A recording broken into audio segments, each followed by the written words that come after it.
हाँ जी, सत श्री अकाल सर। ਅੱਜ ਆਪਾਂ ਗੱਲ ਕਰਦੇ ਹਾਂ SSC ਦੇ ਵਿੱਚ ਜੋ ਵੈਕੈਂਸੀਜ਼ ਆਈਆਂ ਨੇ junior engineer civil mechanical and electrical ਦੇ ਵਿੱਚ। ਠੀਕ ਹੈ ਜੀ, ਤਾਂ ਇਹਨਾਂ ਵੈਕੈਂਸੀਜ਼ ਦੇ ਰਿਲੇਟਡ ਆਪਾਂ ਗੱਲ ਕਰਦੇ ਹਾਂ। ਡੇਟ ਆਫ ਸਬਮਿਸ਼ਨ ਜੋ ਹੈਗੀ ਆ ਫਾਰਮਸ ਦੀ, ਉਹ ਹੈਗੀ ਆ ਰਾਜੇ ਆਨਲਾਈਨ ਫਾਰਮ ਜਿਹੜੇ ਤੁਹਾਡੇ ਸਟਾਰਟ ਹੋ ਚੁੱਕੇ ਨੇ 28/3/2024 ਤੋਂ। ਔਰ ਲਾਸਟ ਡੇਟ ਜੋ ਹੈਗੀ ਆ ਇਹਨਾਂ ਦੀ ਫਾਰਮ ਫਿਲਿੰਗ ਦੀ ਉਹ ਹੈਗੀ ਆ 18/4/2024। ਠੀਕ ਹੈ ਜੀ। ਔਰ ਜੋ ਫੀ ਪੇਮੈਂਟ ਦੀ ਲਾਸਟ ਡੇਟ ਹੈਗੀ ਆ ਉਹ ਹੈਗੀ ਆ ਰਾਜੇ 19/4/2024। ਠੀਕ ਹੈ ਜੀ। ਔਰ ਕਈ ਵਾਰ ਮਤਲਬ ਕੋਈ ਤੁਸੀਂ ਕਰੈਕਸ਼ਨ ਕਰਨੀ ਹੁੰਦੀ ਹੈ ਫਾਰਮ ਦੇ ਵਿੱਚ, ਤਾਂ ਜਿਹੜੀ ਵਿੰਡੋ ਹੈ ਉਹ ਓਪਨ ਹੋਏਗੀ 22/4/2024 ਤੋਂ ਅਤੇ ਰਹੇਗੀ 23/4/2024 ਤੱਕ। ਠੀਕ ਹੈ ਜੀ।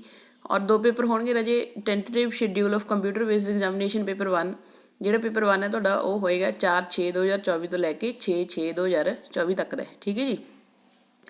ਔਰ ਜੋ ਮਤਲਬ ਸੈਕਿੰਡ ਪੇਪਰ ਹੈ ਉਹਦੀ ਡੇਟ ਇਹਨਾਂ ਨੇ ਅਨਾਊਂਸ ਨਹੀਂ ਕੀਤੀ ਹੈਗੀ। ਅਤੇ ਨੀਚੇ ਇੱਕ ਟੋਲ ਫਰੀ ਨੰਬਰ ਦਿੱਤਾ ਹੋਇਆ, ਅਗਰ ਐਪਲੀਕੇਸ਼ਨ ਫਾਰਮ ਫਿਲਿੰਗ ਦੇ ਵਿੱਚ ਕੋਈ ਤੁਹਾਨੂੰ ਪਰੇਸ਼ਾਨੀ ਆਉਂਦੀ ਹੈ ਜਾਂ ਕੋਈ ਡਿਫੀਕਲਟੀ ਤੁਸੀਂ ਫੇਸ ਕਰਦੇ ਹੋ ਦੈਨ ਇੱਥੇ ਤੁਸੀਂ ਕਾਲ ਕਰ ਸਕਦੇ ਹੋ। ਚਲੋ ਵੀ ਅੱਗੇ ਆਪਾਂ ਗੱਲ ਕਰਦੇ ਹਾਂ ਨੋਟੀਫਿਕੇਸ਼ਨ ਦੇ ਰਿਲੇਟਡ। ਤਾਂ ਇੱਥੇ ਇਹਨਾਂ ਨੇ ਮੈਂਸ਼ਨ ਕੀਤਾ ਹੋਇਆ, ਦੇਖੋ ਸਟਾਫ ਸਿਲੈਕਸ਼ਨ ਕਮਿਸ਼ਨ ਵਿਲ ਵੀ hold an open competitive exam, ਹੈ ਨਾ। ਤਾਂ ਉਹ ਇਹ ਪਹਿਲਾਂ ਮੈਂਸ਼ਨ ਕਰ ਚੁੱਕਿਆ 2 ਟਾਇਰ ਦਾ ਹੋਏਗਾ ਪੇਪਰ 1 ਪੇਪਰ 2, ਹੈ ਨਾ। ਅਤੇ ਅੱਗੇ ਇਹਨਾਂ ਨੇ ਦਿੱਤਾ ਹੋਇਆ ਦੇਖੋ ਗਰੁੱਪ ਬੀ ਦੀਆਂ ਜਿੰਨੀਆਂ ਵੀ ਇਹ ਸਾਰੀਆਂ ਵੈਕੈਂਸੀਜ਼ ਨੇਗੀਆਂ। ਠੀਕ ਹੈ ਜੀ। ਅਤੇ ਔਰ ਲੈਵਲ 6 ਜਿਹੜਾ ਹੈਗਾ ਪੇ ਦਾ, ਇਹ ਇਹਨਾਂ ਨੇ ਮੈਂਸ਼ਨ ਕੀਤਾ ਹੋਇਆ ਹੈਗਾ। ਅਤੇ ਅੱਗੇ ਦਿੱਤਾ ਹੋਇਆ 7th ਸੈਂਟਰਲ ਪੇ ਕਮਿਸ਼ਨ ਦੇ ਅਕੋਰਡਿੰਗ ਹੀ ਤੁਹਾਨੂੰ ਪੇ ਕਰਨਗੇ ਜੋ ਵੀ ਤੁਹਾਡੀ ਸੈਲਰੀ ਹੋਏਗੀ। ਅੱਗੇ ਆਪਾਂ ਗੱਲ ਕਰਦੇ ਹਾਂ ਡਿਟੇਲ ਆਫ ਪੋਸਟਸ, ਹੈ ਨਾ, ਜੋ ਵੀ ਤੁਹਾਨੂੰ ਕੁਆਲੀਫਿਕੇਸ਼ਨ ਚਾਹੀਦੀ ਹੈ ਉਹਨਾਂ ਦੇ ਰਿਲੇਟਡ। ਸਭ ਤੋਂ ਪਹਿਲਾਂ ਗੱਲ ਕਰਦੇ ਹਾਂ ਬਾਰਡਰ ਰੋਡ ਔਰਗਨਾਈਜੇਸ਼ਨ BRO ਦੇ ਵਿੱਚ। ਠੀਕ ਹੈ ਜੀ। ਇਹਦੇ ਵਿੱਚ ਜੋ ਪੋਸਟ ਨੇ ਜੂਨੀਅਰ ਇੰਜੀਨੀਅਰ ਸਿਵਲ ਦੀ ਪੋਸਟ ਹੈ ਪਹਿਲਾਂ ਤਾਂ। ਇਹਦੇ ਵਿੱਚ ਤੁਹਾਨੂੰ ਸਿਵਲ ਇੰਜੀਨੀਅਰਿੰਗ ਦੀ ਡਿਗਰੀ ਚਾਹੀਦੀ ਹੈ ਨਾ। ਇਹਨਾਂ ਨੇ ਮੈਂਸ਼ਨ ਕੀਤੀ ਹੈ ਰਿਕੋਗਨਾਈਜ਼ ਯੂਨੀਵਰਸਿਟੀ ਇੰਸਟੀਚਿਊਟ ਤੋਂ, ਜਾਂ ਫਿਰ 3 year the diploma in civil engineer from recognize university institute board. ਅਤੇ ਅੱਗੇ ਹੋਰ ਕੀ ਦਿੱਤਾ ਨਾਲ 2 ਈਅਰ ਦਾ work experience, 2 years work experience ਇਨ ਪਲਾਨਿੰਗ ਐਗਜ਼ੀਕਿਊਸ਼ਨ ਮੇਨਟੇਨੈਂਸ ਇਨ ਸਿਵਲ ਇੰਜੀਨੀਅਰ ਵਰਕਸ। ਠੀਕ ਹੈ ਜੀ। ਏਜ ਜਿਹੜੀ ਦਿੱਤੀ ਹੈ ਰਾਜੇ ਇਹ 30 ਈਅਰਸ ਏਜ ਲਿਮਿਟ ਇਹਨਾਂ ਨੇ ਮੈਂਸ਼ਨ ਕੀਤੀ ਹੋਈ ਆ। ਇਹਦੇ ਵਿੱਚ ਹੀ ਹੋਰ ਪੋਸਟ ਹੈਗੀ ਹੈ JEE। ਠੀਕ ਹੈ ਜੀ। ਇਲੈਕਟ੍ਰੀਕਲ ਐਂਡ ਮਕੈਨੀਕਲ ਇੰਜੀਨੀਅਰ, ਇਹਦੇ ਵਿੱਚ ਤੁਹਾਨੂੰ ਇਲੈਕਟ੍ਰੋਨਿਕ, ਠੀਕ ਹੈ, and mechanical engineer the degree ਤੁਹਾਨੂੰ ਚਾਹੀਦੀ ਹੈ ਕਿਸੇ ਵੀ ਰਿਕੋਗਨਾਈਜ਼ ਯੂਨੀਵਰਸਿਟੀ ਇੰਸਟੀਚਿਊਟ ਤੋਂ, ਜਾਂ 3 ਈਅਰ ਦਾ ਤੁਹਾਡਾ ਡਿਪਲੋਮਾ ਹੋਣਾ ਚਾਹੀਦਾ। Electrical automobile mechanical engineer from recognize university institute ਔਰ ਬੋਰਡ। ਠੀਕ ਹੈ ਜੀ। ਔਰ 2 ਈਅਰ ਦਾ ਐਕਸਪੀਰੀਅੰਸ ਇਹਨਾਂ ਨੇ ਵੀ ਮੈਂਸ਼ਨ ਕੀਤਾ ਇੱਥੇ ਤੁਹਾਨੂੰ। ਠੀਕ ਹੈ, ਜੋ ਤੁਹਾਡੇ ਕੋਲ ਹੋਣਾ ਚਾਹੀਦਾ। ਇਸ ਪੋਸਟ ਦੇ ਲਈ ਵੀ ਜਿਹੜੀ ਏਜ ਲਿਮਿਟ ਹੈ ਉਹ ਵੀ 30 ਈਅਰ ਹੀ ਹੈ। ਠੀਕ ਹੈ ਜੀ। ਨੈਕਸਟ ਗੱਲ ਕਰਦੇ ਹਾਂ ਜੀ Brahmaputra board ministry of Jal Shakti. ਇਹਦੇ ਵਿੱਚ ਜਿਹੜੀ ਪੋਸਟ ਹੈਗੀ ਆ ਉਹ JEE ਦੀ ਹੈ। ਠੀਕ ਹੈ। ਇਹ ਜਿਹੜੀ ਹੈਗੀ ਹੈ 3 ਈਅਰ ਦਾ ਡਿਪਲੋਮਾ ਤੁਹਾਨੂੰ ਸਿਵਲ ਇੰਜੀਨੀਅਰ ਦਾ ਤੁਹਾਡੇ ਕੋਲ ਹੋਣਾ ਚਾਹੀਦਾ ਕਿਸੇ ਵੀ ਰਿਕੋਗਨਾਈਜ਼ ਯੂਨੀਵਰਸਿਟੀ ਇੰਸਟੀਚਿਊਟ ਤੋਂ। ਇਹਦੇ ਲਈ ਜਿਹੜੀ ਏਜ ਹੈਗੀ ਆ ਉਹ 30 ਈਅਰ ਹੀ ਹੈ। ਠੀਕ ਹੈ ਜੀ। ਇਹ JEE ਸਿਵਲ ਦੀ ਹੀ ਪੋਸਟ ਹੈ। ਨੈਕਸਟ ਥਰਡ ਗੱਲ ਕਰਦੇ ਹਾਂ ਆਪਾਂ ਸੈਂਟਰਲ ਵਾਟਰ ਕਮਿਸ਼ਨ। ਇਹਦੇ ਵਿੱਚ ਵੀ JEE ਦੀ ਪੋਸਟ ਹੈ ਮਕੈਨੀਕਲ ਦੀ। ਇਹਦੇ ਵਿੱਚ ਤੁਹਾਨੂੰ ਜਿਹੜਾ ਡਿਪਲੋਮਾ ਤੁਹਾਡਾ ਮਕੈਨੀਕਲ ਇੰਜੀਨੀਅਰ ਦਾ ਕੀਤਾ ਹੋਣਾ ਚਾਹੀਦਾ ਕਿਸੇ ਵੀ ਰਿਕੋਗਨਾਈਜ਼ ਯੂਨੀਵਰਸਿਟੀ ਤੋਂ, ਬੈਚਲਰ ਡਿਗਰੀ ਵੀ ਹੋਵੇ ਜਾਂ ਫਿਰ diploma in mechanical engineer from a recognise university or institute. ਠੀਕ ਹੈ ਜੀ। ਸੈਕਿੰਡ ਪੋਸਟ ਇਹਦੇ ਵਿੱਚ ਹੈਗੀ ਹੈ JEE। ਠੀਕ ਹੈ ਜੀ। ਇਹ ਦਿੱਤਾ ਹੋਇਆ ਇਹਨਾਂ ਨੇ ਸਿਵਲ ਇੰਜੀਨੀਅਰ, ਬੈਚਲਰਸ ਡਿਗਰੀ ਔਰ diploma in civil engineer from recognize university or institute. ਔਰ ਜਿਹੜੀ ਏਜ ਲਿਮਿਟ ਹੈ ਉਹ 30 ਈਅਰ ਹੈ ਇੱਥੇ ਮੈਂਸ਼ਨ ਕੀਤੀ ਹੋਈ। ਨੈਕਸਟ ਗੱਲ ਕਰਦੇ ਹਾਂ central public works department CPWD। ਠੀਕ ਹੈ।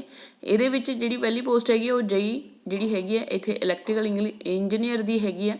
ਔਰ ਜਿਹੜਾ ਡਿਪਲੋਮਾ ਤੁਹਾਡਾ ਇਲੈਕਟ੍ਰੀਕਲ ਔਰ ਮਕੈਨੀਕਲ ਇੰਜੀਨੀਅਰ ਦਾ ਹੋਣਾ ਚਾਹੀਦਾ ਕਿਸੇ ਵੀ ਰਿਕੋਗਨਾਈਜ਼ ਯੂਨੀਵਰਸਿਟੀ ਔਰ ਇੰਸਟੀਚਿਊਟ ਤੋਂ। ਠੀਕ ਹੈ ਜੀ।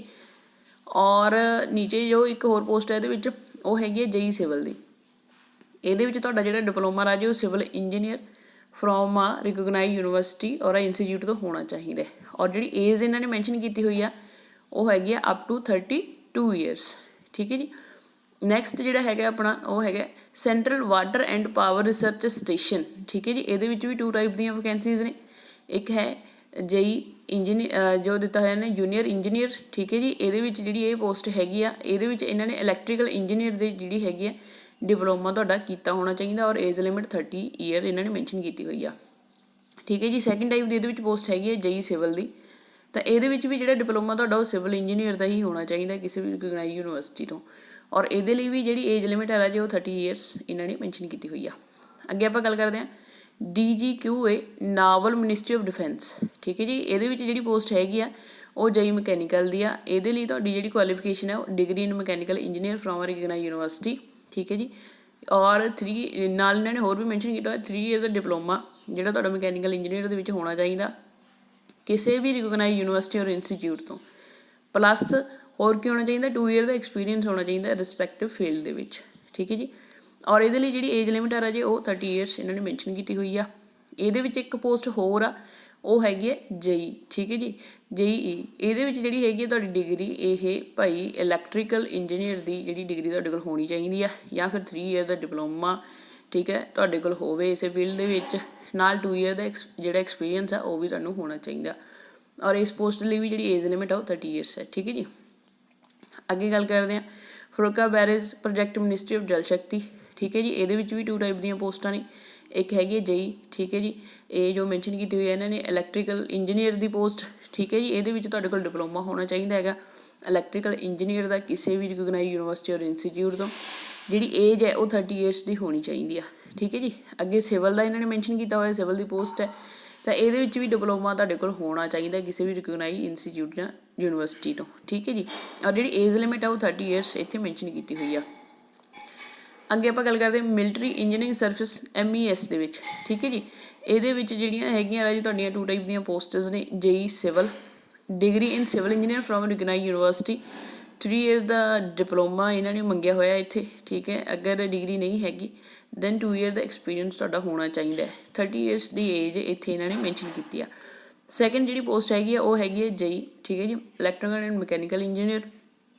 ਇਹਦੇ ਵਿੱਚ ਜਿਹੜੀ ਤੁਹਾਡੀ ਡਿਗਰੀ ਹੈ ਉਹ ਇਲੈਕਟ੍ਰੀਕਲ ਔਰ ਮਕੈਨੀਕਲ ਇੰਜੀਨੀਅਰ, ਠੀਕ ਹੈ। ਇਹਦੇ ਵਿੱਚ ਕਿਸੇ ਵੀ ਰਿਕੋਗਨਾਈਜ਼ ਯੂਨੀਵਰਸਿਟੀ ਤੋਂ ਤੁਹਾਡੀ ਹੋਣੀ ਚਾਹੀਦੀ ਆ। ਔਰ ਜਿਹੜਾ ਨਾਲ ਇਹਨਾਂ ਨੇ ਮੈਂਸ਼ਨ ਕੀਤਾ 3 ਈਅਰ ਦਾ ਡਿਪਲੋਮਾ ਹੋਵੇ ਤੁਹਾਡੇ ਕੋਲ, ਚਾਹੇ ਤਾਂ ਇਲੈਕਟ੍ਰੀਕਲ ਦੇ ਵਿੱਚ ਹੋਵੇ ਚਾਹੇ ਮਕੈਨੀਕਲ ਦੇ ਵਿੱਚ ਹੋਵੇ, ਠੀਕ ਹੈ ਜੀ। ਇਲੈਕਟ੍ਰੋਨਿਕਲ ਇੰਜੀਨੀਅਰ ਐਂਡ ਮਕੈਨੀਕਲ ਇੰਜੀਨੀਅਰ ਦੇ ਵਿੱਚ ਕਿਸੇ ਵੀ ਯੂਨੀਵਰਸਿਟੀ ਤੋਂ ਜਾਂ ਰਿਕੋਗਨਾਈਜ਼ ਬੋਰਡ ਰਿਕੋਗਨਾਈਜ਼ਡ ਇੰਸਟੀਚਿਊਟ ਔਰ ਬੋਰਡ ਤੋਂ ਹੋਣਾ ਜ਼ਰੂਰੀ ਆ, ਠੀਕ ਹੈ ਜੀ। 2 ਈਅਰ ਦਾ ਜਿਹੜਾ ਤੁਹਾਡਾ ਐਕਸਪੀਰੀਅੰਸ ਰਾਜੇ ਇੱਥੇ ਹੋਣਾ ਜ਼ਰੂਰੀ ਹੈਗਾ, ਠੀਕ ਹੈ ਜੀ, ਰਿਸਪੈਕਟਿਵ ਫੀਲਡ ਦੇ ਵਿੱਚ। ਜਿਹੜੀ ਏਜ ਲਿਮਿਟ ਹੈ ਇਸ ਪੋਸਟ ਦੇ ਲਈ ਵੀ 30 ਈਅਰਸ ਹੈ। ਨੈਕਸਟ ਗੱਲ ਕਰਦੇ ਹਾਂ ਆਪਾਂ NTRO national technical research organisation ਦੇ ਲਈ। ਇਹਦੇ ਵਿੱਚ JEE ਸਿਵਲ ਦੀ ਪੋਸਟ ਆ ਔਰ ਡਿਪਲੋਮਾ ਇਹਨਾਂ ਨੇ ਮੰਗਿਆ ਹੋਇਆ ਕੁਆਲੀਫਿਕੇਸ਼ਨ ਲਈ ਸਿਵਲ ਇੰਜੀਨੀਅਰ ਦਾ। ਜਿਹੜੀ ਏਜ ਆ ਉਹ ਤੁਹਾਡੀ 30 ਈਅਰਸ ਦੀ ਹੋਣੀ ਚਾਹੀਦੀ ਹੈ, ਠੀਕ ਹੈ ਜੀ। ਇਹ ਤਾਂ ਆਪਾਂ ਗੱਲ ਕਰੀਏ ਇਹਨਾਂ ਪੋਸਟਸ ਰਿਲੇਟਡ ਕੁਆਲੀਫਿਕੇਸ਼ਨ ਦੇ ਬਾਰੇ। ਅੱਗੇ ਗੱਲ ਕਰਦੇ ਹਾਂ ਨੰਬਰ ਆਫ ਵੈਕੈਂਸੀਜ਼ ਕਿੰਨੀਆਂ ਨੇ, ਠੀਕ ਹੈ ਜੀ। ਦੇਖੋ BRO ਦੇ ਵਿੱਚ ਕਾਫੀ ਸਾਰੀਆਂ ਪੋਸਟਾਂ ਨੇ, ਹੈ ਨਾ, ਤਾਂ ਅੱਗੇ ਤੁਸੀਂ ਟੇਬਲ ਦੇਖ ਸਕਦੇ ਹੋਗੇ ਅਲੱਗ-ਅਲੱਗ ਗੇਡਰਸ ਦੇ ਵਿੱਚ ਕਿੰਨੀਆਂ ਵੈਕੈਂਸੀਜ਼ ਨੇਗੀਆਂ, ਠੀਕ ਹੈ ਜੀ। ਅੱਗੇ ਬੈਂਚਮਾਰਕ ਦਿੱਤੇ ਹੋਏ ਆ ਕੁਛ, ਇਹ ਤੁਸੀਂ ਦੇਖ ਲਓ, ਨੋਟੀਫਿਕੇਸ਼ਨ ਤੁਹਾਡੇ ਨਾਲ ਸ਼ੇਅਰ ਹੋ ਜਾਏਗਾ, ਠੀਕ ਹੈ ਜੀ। ਅਤੇ ਅੱਗੇ ਏਜ ਲਿਮਿਟ, ਠੀਕ ਹੈ ਜੀ, ਉਹ ਜੋ ਮੈਂਸ਼ਨ ਕੀਤੀ ਹੋਈ ਹੈ ਦਿੱਤੀ ਹੋਈ ਹੈ ਇਹਨਾਂ ਨੇ, ਠੀਕ ਹੈ। ਜਿਹੜੀ 30 ਈਅਰ ਏਜ ਇਹਨਾਂ ਨੇ ਕਿਹਾ ਮਤਲਬ ਉਹਦੇ ਵਿੱਚ ਇਹਨਾਂ ਨੇ ਦਿੱਤਾ ਹੋਇਆ candidate must not have been born out earlier than 2/8/1994 and not later, ਠੀਕ ਹੈ, 1/8/2006 ਤੋਂ। ਇਹ ਇਹਨਾਂ ਨੇ ਮੈਂਸ਼ਨ ਕੀਤਾ ਹੈ। ਅਗਰ 32 ਈਅਰਸ ਹੈ ਤਾਂ ਬਸ ਇੱਥੇ ਜਿਹੜੀ ਨੋਟ ਲੇਟਰ ਵਾਲੀ ਡੇਟ ਹੈ ਉਹ ਤਾਂ 1/8/2006 ਹੀ ਹੈ, ਬਟ ਇੱਥੇ ਜਿਹੜੀ ਨੋਟ ਅਰਲੀਅਰ ਵਾਲੀ ਡੇਟ ਹੈ ਉਹ 2/8/1992 ਹੋ ਜਾਂਦੀ ਹੈ, ਓਕੇ। ਅੱਗੇ ਏਜ ਰਿਲੈਕਸੇਸ਼ਨ ਦੀ ਗੱਲ ਕਰਦੇ ਹਾਂ, ਠੀਕ ਹੈ।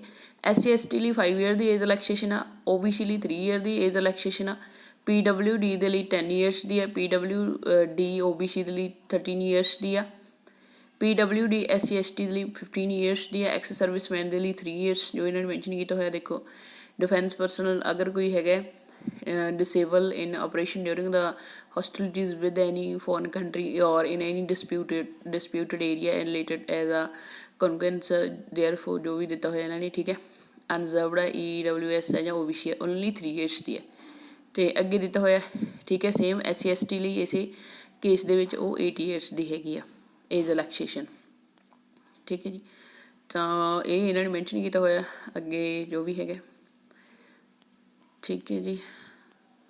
ਹੋਰ ਇੱਕ ਆਪਣੀ ਫੀ ਰਹੇਗੀ, ਫੀ ਕਿੰਨੀ ਹੋਏਗੀ, ਔਰ ਇਹ ਅੱਗੇ ਮੈਂਸ਼ਨ ਕੀਤਾ ਵੀ ਤੁਸੀਂ ਅਪਲਾਈ ਕਿਵੇਂ ਕਰਨਾ ਹੈਗਾ ਫੋਰਮ ਅਪਲਾਈ ਕਿਵੇਂ ਕਰ ਸਕਦੇ ਹੋ। ਐਗਜ਼ਾਮੀਨੇਸ਼ਨ ਸੈਂਟਰ ਮੈਂਸ਼ਨ ਕੀਤੇ ਹੋਏ ਆ ਔਰ ਸਕੀਮ ਆਫ ਐਗਜ਼ਾਮੀਨੇਸ਼ਨ, ਠੀਕ ਹੈ ਜੀ। ਜਿਹੜੀ ਸਕੀਮ ਆਫ ਐਗਜ਼ਾਮੀਨੇਸ਼ਨ ਹੈ, ਦੇਖੋ ਆਪਾਂ ਪਹਿਲਾਂ ਗੱਲ ਕਰ ਚੁੱਕੇ ਹਾਂ ਪੇਪਰ 1 ਅਤੇ ਪੇਪਰ 2 ਹੋਏਗਾ। ਇਹ ਇਹਨਾਂ ਨੇ ਸਿਲੇਬਸ ਮੈਂਸ਼ਨ ਕੀਤਾ ਹੋਇਆ ਹੈਗਾ। ਪੇਪਰ 1 ਦਾ ਕੰਪਿਊਟਰ ਬੇਸਡ ਹੋਏਗਾ।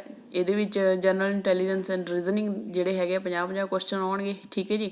ਜਨਰਲ ਅਵੇਅਰਨੈਸ ਦੇ ਵੀ ਇਹਨਾਂ ਨੇ ਮੈਂਸ਼ਨ ਕੀਤਾ ਹੋਇਆ 50 ਕੁਐਸਚਨ ਅਤੇ 50 ਮਾਰਕਸ ਦੇ ਹੀ ਹੋਣਗੇ। ਔਰ 2 ਇਅਰਸ ਦਾ ਜਿਹੜਾ ਪੇਪਰ ਇਹ ਗਿਵਨ ਹੋਏਗਾ। ਅਤੇ ਪੇਪਰ ਜਿਹੜਾ ਮਤਲਬ ਅੱਗੇ ਇਹਨਾਂ ਨੇ ਹੋਰ ਕੀ ਦਿੱਤਾ ਹੋਇਆ ਨਾਲ ਪਾਰਟ ਏ ਇਹਦੇ ਵਿੱਚ general engineer civil and structural ਦਾ ਹੋਏਗਾ, ਔਰ part B general engineer electrical, ਔਰ part C general engineer mechanical. ਜੋ ਵੀ ਮਤਲਬ ਜਿਸ ਤਰੀਕੇ ਦੀ ਫੀਲਡ ਆ ਉਸ ਅਕੋਰਡਿੰਗ 100 ਕੁਐਸਚਨ ਅਤੇ 100 ਹੀ ਮਾਰਕਸ ਦਾ ਪੇਪਰ ਹੋਏਗਾ ਤੁਹਾਡਾ, ਠੀਕ ਹੈ ਜੀ। ਔਰ 40 ਮਿੰਟ ਐਕਸਟਰਾ ਦਿੱਤੇ ਜਾਣਗੇ, ਠੀਕ ਹੈ। ਅਗਰ ਕੋਈ ਮਤਲਬ ਕਈ ਵਾਰ ਕੋਈ ਪਰਸਨ ਡਿਸੇਬਲ ਹੁੰਦਾ ਹੈ ਨਾ, ਤਾਂ ਉਹਨਾਂ ਨੂੰ ਪੇਪਰ 2 ਜਿਹੜਾ ਹੈਗਾ ਇਹ ਵੀ ਕੰਪਿਊਟਰ ਬੇਸਡ ਐਗਜ਼ਾਮੀਨੇਸ਼ਨ ਹੀ ਹੈ। ਇਹਦੇ ਵਿੱਚ ਕੀ ਹੋਏਗਾ ਮਤਲਬ ਜੋ ਵੀ ਸਪੈਸੀਫਿਕ ਸਟਰੀਮ ਹੈਗੀ ਆ ਉਹਦੇ ਨਾਲ ਰਿਲੇਟਡ ਤੁਹਾਨੂੰ ਕੁਐਸਚਨ ਆਉਣਗੇ, ਠੀਕ ਹੈ ਜੀ। 100 ਕੁਐਸਚਨ ਹੋਣਗੇ ਔਰ 300 ਮਾਰਕਸ ਦੇ ਹੋਣਗੇ, ਮਤਲਬ ਇੱਕ ਕੁਐਸਚਨ 3 ਨੰਬਰ ਦਾ। ਅਤੇ 2 ਆਵਰਸ ਦਾ ਜਿਹੜਾ ਟਾਈਮ ਹੋਏਗਾ 2 ਆਵਰਸ ਐਂਡ 40 ਮਿੰਟ ਜਿਹੜੇ ਹੈਗੇ ਇਹ ਕੈਂਡੀਡੇਟ ਨੂੰ ਦਿੱਤੇ ਜਾਣਗੇ ਜਿਹੜਾ ਕੋਈ ਸਕਰਾਈਬ ਵਗੈਰਾ ਲੈ ਕੇ ਆਉਂਦਾ ਉੱਥੇ, ਠੀਕ ਹੈ। ਮਤਲਬ ਆਪ ਨਹੀਂ ਲਿਖ ਸਕਦੇ, ਕਿਸੇ ਹੋਰ ਦੀ ਹੈਲਪ ਨਾਲ ਉੱਥੇ ਪੇਪਰ ਕਰਦੇ ਨੇ ਇੱਦਾਂ ਪਰਸਨ ਵਿਦ ਡਿਸੇਬਿਲਿਟੀ ਵਾਸਤੇ, ਠੀਕ ਹੈ ਜੀ। ਤਾਂ ਇਹ ਗੱਲ ਹੋ ਗਈ। ਦੇਖੋ ਇਹਨਾਂ ਨੇ ਮੈਂਸ਼ਨ ਕੀਤਾ ਹੋਇਆ ਉਹ ਡਿਪੈਂਡ ਕਰੇਗਾ ਅੱਗੇ ਸਟਰੀਮਸ 'ਤੇ। ਤਾਂ ਇਹ ਸਿਲੇਬਸ ਮੈਂਸ਼ਨ ਕੀਤਾ ਹੋਇਆ ਸਾਰਾ, ਠੀਕ ਹੈ ਜੀ। ਅਕੋਰਡਿੰਗ ਟੂ ਪੋਸਟ ਤੁਸੀਂ ਦੇਖ ਸਕਦੇ ਹੋ, ਚੈੱਕ ਕਰ ਸਕਦੇ ਹੋ ਜੋ ਵੀ ਤੁਸੀਂ ਫਿਲ ਕਰਨੀ ਹੈ।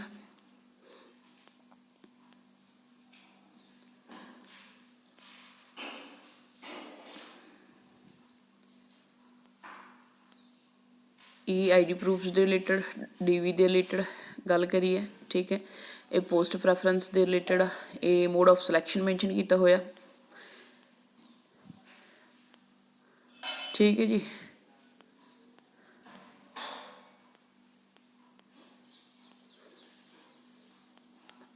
ਇਹ ਰਹੀ ਫੀ, ਠੀਕ ਹੈ ਜੀ।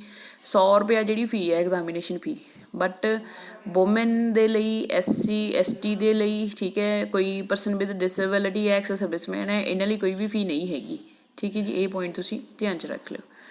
ਅਤੇ ਅੱਜ ਆਪਾਂ ਡਿਸਕਸ਼ਨ ਕੀਤੀ ਹੈ SSC JEE ਦੀਆਂ ਜੋ ਵੀ ਵੈਕੈਂਸੀਜ਼ ਨਿਕਲੀਆਂ ਨੇ, ਬਹੁਤ ਵਧੀਆ ਹਾਈ ਲੈਵਲ ਦੀ ਪੋਸਟ ਆ। ਤਾਂ ਜੋ ਵੀ ਕੈਂਡੀਡੇਟ ਐਲੀਜੀਬਲ ਨੇ ਪਲੀਜ਼ ਉਹ ਅਪਲਾਈ ਕਰਿਓ, ਅਤੇ ਜੇ ਕੋਈ ਤੁਹਾਡਾ ਡਾਊਟ ਹੈ ਦੈਨ ਤੁਸੀਂ ਕਲੀਅਰ ਕਰ ਸਕਦੇ ਹੋ।